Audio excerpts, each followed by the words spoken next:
First, I'd like to thank the Hall of Fame board members and the selection committee for honoring me with the induction into the Manitoba Sports Hall of Fame. I'd also like to thank Basketball Manitoba for nominating me for the induction. It is truly a great honor and a privilege. It is the culmination and recognition of all the long hours and years of work that I've put into my playing career. But in saying that, I know I could not have reached the success I have had or even be here tonight without a lot of people.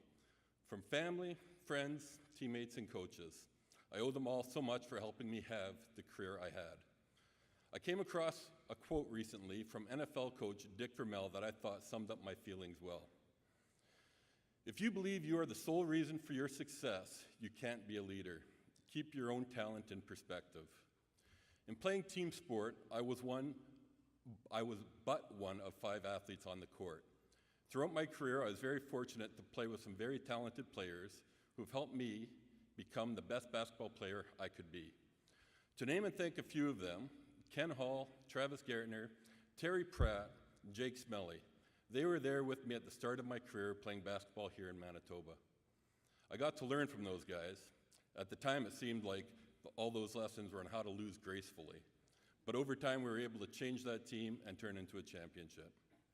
I'd also like to thank some of my former university teammates, Mike Frogley, Melvin Jewett, Pete Mangelsdorf, Ryan Hauser, Eric Barber, and Jeremy Lade. It is true what they say, university is the best time of your life. And that team helped me grow as a young man and were part of some legendary stories off the court as well. We will remain friends and teammates for life. During the professional time of my career, I was fortunate to play in a few different countries with some of the best basketball players in the world. Tristan Knowles, Brett Stibners, and Brendan Dowler were all instrumental in us taking a first-year team and winning the championship in the Australian League.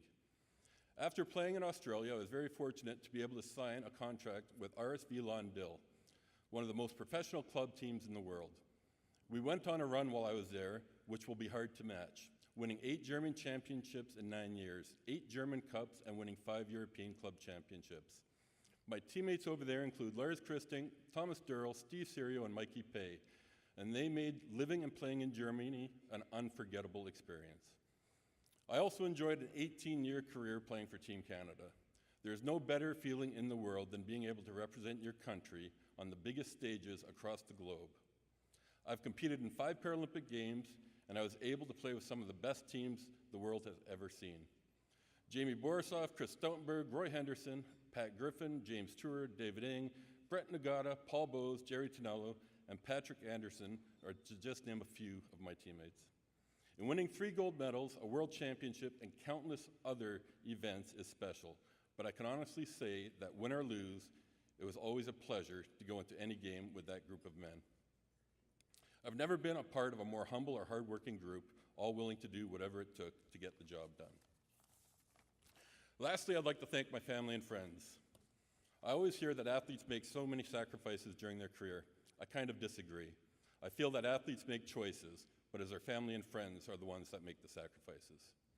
My brother Bill, who I grew up with competing against and with in everything we could, he didn't let me moving on to an adaptive sport change that either.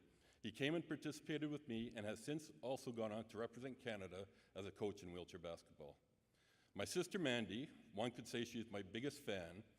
She made the trip down to Australia to watch me win my first gold medal. I could always count on her for support. To my extended family and friends that came out tonight to support me, thanks and I appreciate it. My cousins Sean and Jeff, you're right Sean, I couldn't have done it without you.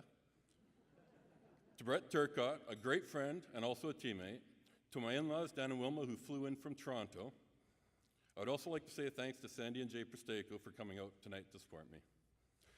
To my parents, who wouldn't let me sit back and feel sorry for myself after I was diagnosed with a hip disease, they went on out and found adaptive sports for me to compete in, which may seem fairly easy today, but this isn't a time before Google knew everything.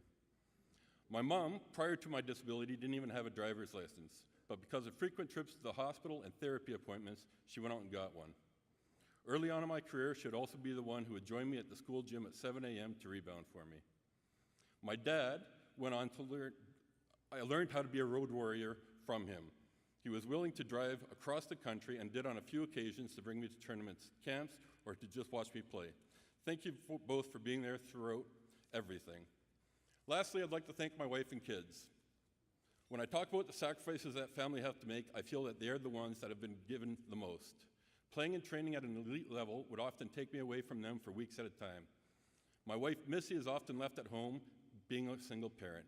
All the credit for her for managing to run a house, 3 kids, 2 dogs, and make it to work every day, mostly on time as well.